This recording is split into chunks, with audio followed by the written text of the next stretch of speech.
quick tip video, we're going to have a look at breadcrumbs, which are part of the new panel interface inside of Inventor. So here we can see our extrusion and our sketch.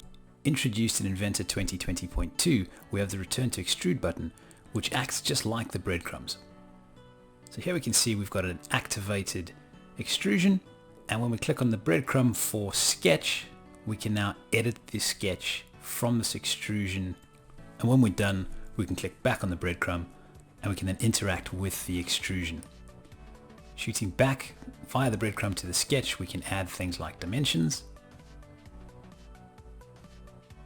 And when we're happy with the dimensions, we can go back into the extrusion, again via the breadcrumb, and we can then adapt this final feature. In this instance, we're going to add a little solid boss.